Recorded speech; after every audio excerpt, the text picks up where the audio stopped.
Oke, baik teman-teman semuanya, ya sadar nggak sadar, ternyata menjelang PDIP Kongres di tahun 2025 ini, ya mereka sedang mencari backingan. Ke siapa backingannya? Ya ke penguasa, ke Presiden Pak Prabowo Subianto. Ternyata ya PDIP itu punya rasa takut juga. Takut diganggu partainya, takut diobok-obok partainya, ya takut diaut-aut partainya. Kirain partai besar tuh punya nyali gitu, ternyata punya takut juga. Ya selama ini ya sudah berapa kali diisukan Pak Prabowo dan Megawati ingin bertemu, makan bersama, berbincang-bincang. Ternyata menjelang Pilpres hingga saat ini ya belum ada ya pertemuan antara Pak Prabowo dan Megawati. Seperti biasa kita simak video Pung Parbelak teman-teman ya. Ini sangat menarik ya. Yang kita tidak terduga ya PDIP, lihat aja partai besar ternyata masih ketakutan. Nyari backingan. Oke, langsung simak saja ya sampai selesai biar teman-teman tidak gagal paham. Oke? Tahu kalian, setelah Pilpres udah kuhitung lebih 10 kali Bapak Prabowo dan Ibu Megawati kepengen makan nasi goreng sama-sama, tapi nggak jadi-jadi. Apa sih susahnya makan nasi goreng? Makan nasi goreng loh, bukan perkara yang lain. Apa kalian percaya cuma sekedar makan nasi goreng? Makin nasi goreng tapi setelah itu ada titipan. Aduh Bu Megawati. Sekarang begini, jangan dibalik-balik berita itu. Bukan Bapak Prabowo yang kepingin ketemu dengan Ibu Megawati. Ibu Megawatinya yang kepingin ketemu Bapak Prabowo. Kalian itu suka kali seolah-olah semua orang mau di bawah kalian. Padahal sekarang posisinya kalian yang lagi di bawah. Ya, itu dia makanya gue bilang, perkara makan nasi goreng aja. Nanti biar aku yang aturkan jadwalnya. Aduh, tahu nggak kalian ya, sebetulnya makan nasi goreng antara Bapak Prabowo dan Megawati ini, jujur aja gue bilang ya, nggak ada hubungannya sama sekali sama kabinet. Serius. Jadi apanya Pung? Ini ada hubungannya dengan Kongres. Kongres PDIP, oke. Gak percaya kalian? Jadi sebetulnya Megawati itu sebetulnya sudah mengikhlaskan untuk PDIP. Tidak ada satupun anggotanya ada di kabinet, tapi cukup diwakilkan kepada Budi Gunawan. Kalau ngomong nggak ada, kita perlu perwakilan dari PDIP untuk kabinet, tapi masuk juga Budi Gunawan. Maksudnya sampean iki opo? Anak kandung nggak dimasukkan, anak tiri dimasukkan. Anak kandung anak tiri itu kan sama-sama statusnya sama-sama anak. Wah, sampean ini kepengen ngebodoh-bodohi. Aduh. Tapi sebetulnya Budi Gunawan itu sebagai simbolnya itu, sebagai simbol kehadiran PDIP tanpa wujud. Iya, betul itu. Representasinya PDIP dan Megawati kalau Budi Gunawan itu.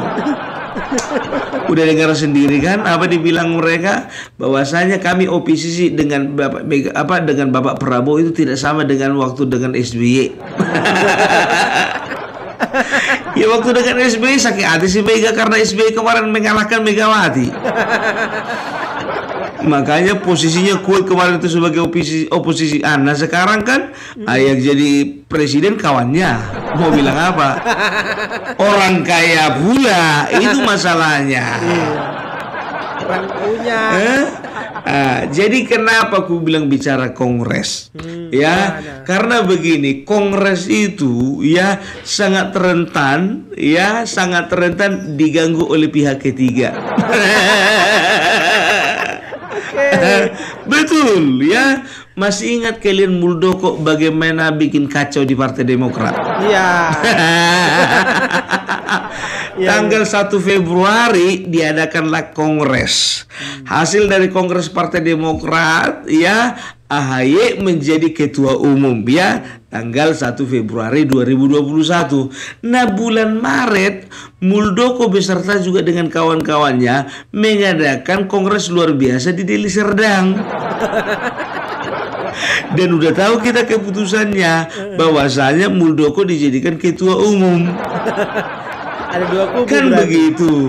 Nah, mulailah kubu SBY, Partai Demokrat sebagian besar mempersalahkan Bapak Jokowi. Karena apa? Karena waktu itu Muldoko menjadi kepala staf kepresidenan. Kan begitu. Nah waktu itu Muldoko bikin manuver lah dia, ya kan? Dia laporkan lah. Siapa yang dilaporkan? Dia laporkanlah AHY dan juga Yasona Lauli. Dilaporkannya biar tahu kalian ke PT UN. Tapi akhirnya tahun 2022 ya PT UN menolak atas gugatan dari Muldoko. Nah, jadi waktu itu sempat sebetulnya agak bersih tegang ini antara Partai Demokrat dan juga Bapak Jokowi, cuman gara-gara si Muldoko. Padahal ambisinya dianya itu bukan ambisinya Jokowi. Untuk apa? Apa gunanya Jokowi mengaut-aut Partai Demokrat?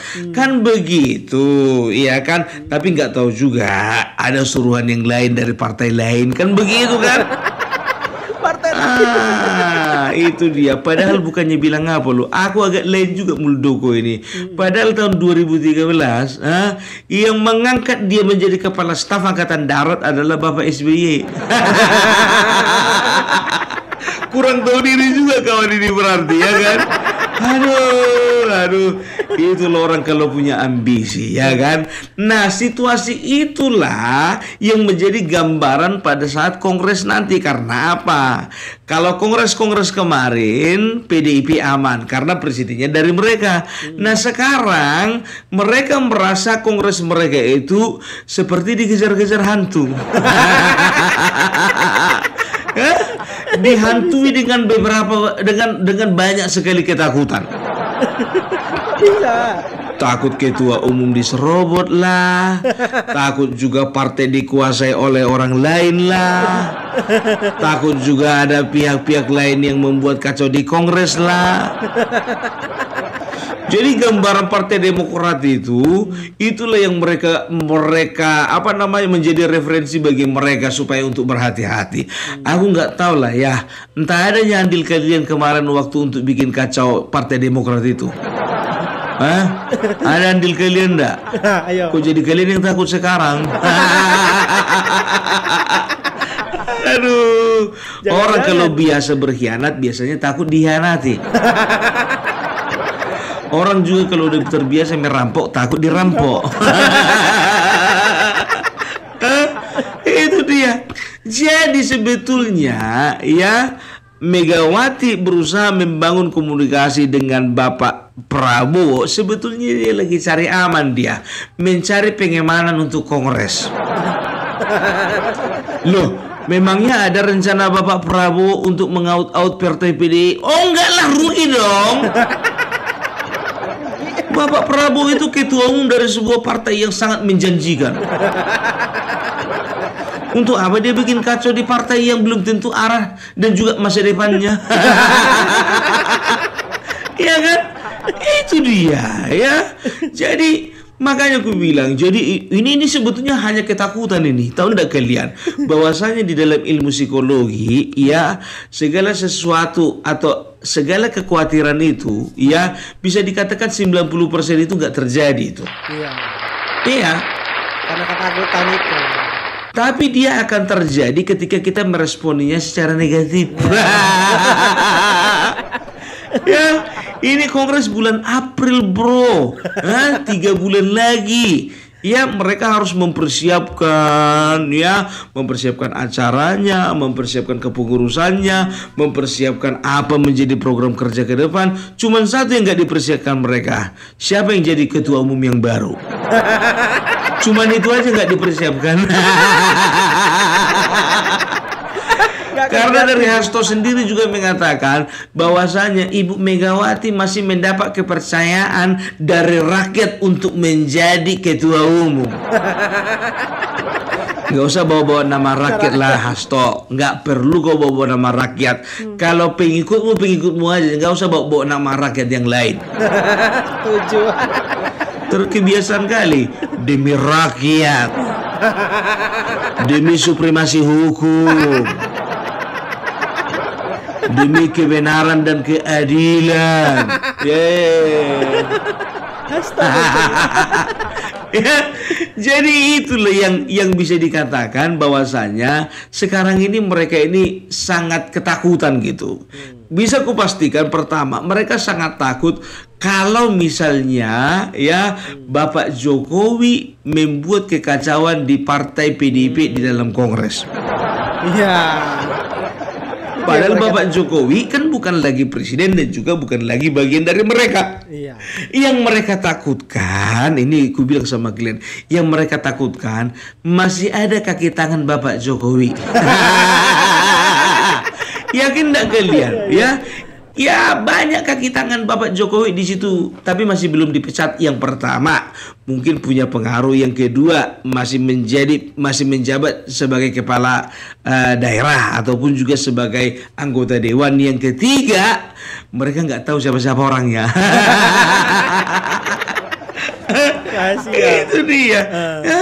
Maka yakin kalian waktu Ganjar, coba bayangkan kalian dulu waktu Ganjar kemarin menjadi capres, yakin kalian semua kader partai itu milih si Ganjar? Nggak yakin aku, karena begini, seorang Joko Widodo itu perlu menjadi ketakutan terbesar bagi seorang Megawati. Karena apa? Karena Bapak Joko Widodo ini ya sempat menjadi orang paling berpengaruh di Indonesia. Karena apa? 10 tahun jadi presiden. Ya, jadi sampai sekarang aku nggak tahu entah kenapa, ya jujur-jujuran aja lah aku bilang, ini nggak tahu lah ya, kenapa lah orang ini takut kali sama Bapak Jokowi. Ya, jadi begini, kalau secara politis, Bapak Jokowi ini sampai sekarang ini masih belum bisa dianggap remeh ini. Karena apa? Belum bisa dianggap remeh karena dia itu masih punya masih punya kekuatan untuk memanage beberapa partai ya untuk berada di dalam satu lingkaran. Iya serius, makanya aku bilang, jadi jangan sempat kalian itu berpikiran bahwasanya Bapak Joko Widodo itu kalau sudah pensiun diam-diam aja di rumah. Enggak. Itu makin pensiun itu makin banyak kegiatannya itu. Coba bayangkan kalian, beliau menerima tamu hampir setiap hari di rumahnya, ya di Banjarsari ya kalau nggak salah di Solo ya kan. Dari semua tamunya itu, yakin nggak kalian nggak ada satupun orang partai? Ada. Aduh, jadi kalau ku katakan sama kalian, kemarin aja waktu pencabutan gugatan dari Andika Perkasa terhadap KPU ya di MK ya awalnya menggugat, ternyata mereka mencabut gugatan. Isi gugatannya adalah mendiskualifikasi dari calon Ahmad Lutfi, tapi sekarang sudah dicabut gugatannya. Nah, waktu itu biar tahu kalian, ketika pengumuman pencabutan gugatan, Ahmad Lutfi ada di mana? Ada di rumahnya Bapak Jokowi. Kalau dihitung-hitung Bapak Joko Widodo itu warga biasa, yang jadi gubernur Ahmad Lutfi. Kan begitu. Ada apa? Berarti banyak petinggi-petinggi dan juga pesohor-pesohor di negeri ini ya yang masih bertemu dengan Bapak Jokowi. Kalian jangan berpikiran negatif dulu, ya. Kalian jangan berpikiran negatif dulu. Begitulah aura seorang raja. Oke, keren, Ya, keren. walaupun dia tidak menjabat, walaupun dia tidak dalam struktur pemerintahan, tapi orang lain tahu, ya, dia ini masih punya aura, punya karisma dan punya kekuatan yang tidak bisa dipandang sebelah mata di dalam memanage teman-temannya. Gitu. Coba bayangkan kalian, seorang Joko Widodo yang bukan ketua umum mampu membuat ketua umum yang lainnya menjadi presiden. Coba bayangkan kalian. Biasanya ketua umum mencetak kadernya atau mencetak orang biasa menjadi presiden. Nah, ini Bapak Joko Widodo orang biasa, bukan ketua umum, tapi dia mampu mendudukkan seorang ketua umum menjadi presiden yang baru. Sekaligus juga anaknya, kan begitu ya. Jadi kita nggak bisa nggak remeh ini kongres ini, biar tahu kalian ini penentu ini bagaimana arah ke depannya, ya. Jadi ketakutannya PDIP ini bakalan ada orang yang mengacak-acak. Yang pertama menurut mereka adalah Joko Widodo. Baru yang kedua mungkin menurutku menurut mereka ada tangan-tangan lain yang ingin mencoba-coba mengobok-obok PDIP. Siapa itu? Sudah pasti partai politik yang lain. Loh, sekarang begini loh. Bagi sebuah partai politik adalah sebuah kewajaran menjadi nomor satu di dalam percaturan politik Indonesia. Kan begitu. Ya, Demokrat udah kebagian jatah 10 tahun. PDIP udah kebagian jatah 10 tahun. Nah, ya, kita harus curiga ini dengan Partai Golkar ini. Atau juga mungkin Partai Gerindra, tapi bukan versinya Bapak Prabowo. Mungkin Bapak Prabowo menggunakan tangan-tangan yang lain.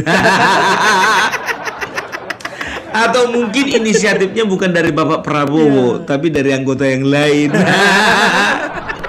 Ya, karena bisa dikatakan dua partai kuat inilah sebetulnya yang bisa dikatakan mencapai posisi tertinggi. Nah, kemarin kan itu kan PDIP. Ya, PDIP nomor 1, 2 Golkar, 3 Gerindra. PDIP 1, 2 Golkar, 3 Gerindra. Nah, sekarang kan gak menutup kemungkinan Golkar kepengen juga di atas dong. Iya. Iya kan? Begitu juga Gerindra pengen juga di atas dong. Jadi kemungkinan dua partai inilah dalam waktu dekat bisa mencapai puncak yang paling atas, kan begitu. Kalau Partai Umat belum. Partai Umat belum. Amin Rais. Apalagi Partai Negoro, apalagi itu juga belum. Jauh. Aduh, satu lagi apa, Partai Kehidupan. Partai Kehidupannya. Oh, Partai Perubahan. Itu dia. Jadi bisa dikatakan banyak pihak yang ingin mencoba-coba untuk menggagalkan kongres ini, ya kan gitu. Itu menurut PDIP. Makanya mereka berusaha untuk mencari pengamanan dari Bapak Prabowo. Maksudnya begini loh, kalaupun ada di antara teman-temannya Bapak Prabowo ini, setidaknya Bapak Prabowo bisa menasihati mereka, wes ojo diganggu. Ibu Megawati itu koncoku gue, ya, jangan diganggu. Paling tidak seperti itu aja, ya. Makanya aku bilang kalau dikatakan katanya ini politik, bro, politik. Kadang-kadang disampaikan di depan umum A, kejadiannya B, kan begitu. Sama kayak si Hasto dan si Koni, ya, mereka katakan mereka punya bukti, kan begitu, punya foto, punya video, punya rekaman suara. Begitu dikonfirmasi sama si Koni ketakutan. Apa dibilangnya? Saya ralat ya, ini bukan bukti nih. Bukan bukti, saya ralat ya, ini bukan bukti ya, bukan bukti. Masalah terong-terongannya Ibu Iriana juga maaf ya, saya nggak ada ke arah situ. Udah jelas nyenggol. Itu makanya gue bilang ya. Jadi bisa dikatakan ya mereka ini butuh konsentrasi penuh ini, ya kan begitu, karena mereka itu perlu mempertahankan posisi mereka menjadi pemenang, kan begitu ya. Tapi jujur aja lah aku bilang, aku nggak ngerti bagaimana pola pikirnya orang ini ya. Jadi mereka menganggap bahwasanya Joko Widodo itu adalah ancaman paling berbahaya, ya kan begitu. Mereka juga menganggap bahwasanya ada partai-partai ingin berusaha mengobok-obok PDIP, kan begitu, ya. Dan juga mereka berpikir bahwasanya ya partai mereka itu dizulimi dan dikeroyok rame-rame. Sekarang begini ya, apa namanya? Kalian itu kan berangkat dari rasa ketidakpuasan kalian karena kalah. Jujur aja lah aku bilang ya, karena kalian kalah nggak bisa mendapatkan kursi presiden. Nah mulai dari situlah kalian bikin ulah. Ya coba ya bayangkan kalian. Bapak SBY ya ketika partainya tidak lagi mendapatkan kepercayaan rakyat ya, dia menyerahkan segala sesuatunya itu kepada alam. Aku gak berani bilang kepada Yang Maha Kuasa ya. Karena apa? Semua ada waktunya, semua ada masanya. Di atas gitu loh, ingat roda ini berputar. Makanya ketika kalian di atas direm biar jangan ke bawah lagi. Ya, itu dia maksudnya apa? Jadi ketika kalian di atas kemarin, rem, jangan kalian bikin fitnah. Rem, jangan kalian bikin penyerangan. Rem, jangan kalian bikin hasutan. Gitu loh. Ini enggak. Begitu di atas kalian mulai serang Bapak Jokowi, mulai kalian fitnah, mulai kalian katakan beliau pengkhianat, mulai kalian katakan Mulyono, mulai kalian katakan yang lain-lain. Anaknya pun begitu juga jadi wakil presiden, kalian serang gara-gara kalian kalah. Ujung-ujungnya apa? Begitu di atas roda pedati itu dengan cepat meluncur ke bawah. Karena kalian sendiri yang membuat, karena ulah kalian sendiri, nggak ada ulah orang lain itu ya. Jadi makanya ya kita lihat aja nanti apa yang dihasilkan dari kongres ini. Dan ingat ya, aku bilang sama kalian, kalau memang kongres kalian itu hanya untuk internal partai, jangan kalian kalian publish itu sama wartawan. Bareng kalian kayak gitu, kalian bilang hari ulang tahun, kami internalnya kami nggak ngundang siapa-siapa, tapi wartawan kalian undang. Begitu juga kongres, tapi kongres ini katanya mengundang Bapak Prabowo. Ya kalau ngundang Bapak Prabowo ya undanglah wartawan, kan begitu. Dan ini sebetulnya sinyal ini biar tahu kalian ingin mereka sampaikan kepada partai yang lain ya. Kami mengundang Bapak Prabowo, jangan macam-macam kalian, itu bos kalian. Perasaan kali bakalan diganggu, udah besar kali rupanya partai ini. Kan begitu, betul nomor 1 kemarin bukan nanti.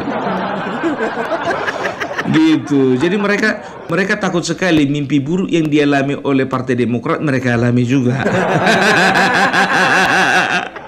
Sekarang itu mereka memang betul-betul berada di bawah. Sedangkan coba lihat Adian Apitupulu, dulu itu selalu memiliki sangat agresif gitu menyerang Bapak Prabowo. Waktu dia itu membela Bapak Jokowi, dia katakan apa? Bapak Prabowo itu adalah penjahat HAM, dia itu penculik, dia bertanggung jawab terhadap kejahatan di masa lalu. Kan begitu. Begitu Bapak Prabowo jadi presiden, dia katakan apa? Ya mau tidak mau dan suka atau tidak suka kita harus anggap bahwasanya Bapak Prabowo adalah presiden. Dan ketua umum kami sangat bersahabat panjang dan dalam dengan presiden. Kan begitu kan? Nah, mau bilang apa? Makanya aku bilang jangan terlalu maju kali kalau ngomong. Ya, oke, itulah dulu dari Opung Parbelak. Salam NKRI harga mati. Itulah tadi ya teman-teman. Jadi sekarang ya PDIP itu dihantui. Dihantui, diganggu sama pihak ketiga. Ya akhirnya cari backingan. Ya backingannya siapa? Ke penguasa ya, Pak Prabowo saat ini. Nah, bagaimana menurut teman-teman? Silahkan tulis di kolom komentar. Terima kasih. Wassalamualaikum warahmatullahi wabarakatuh.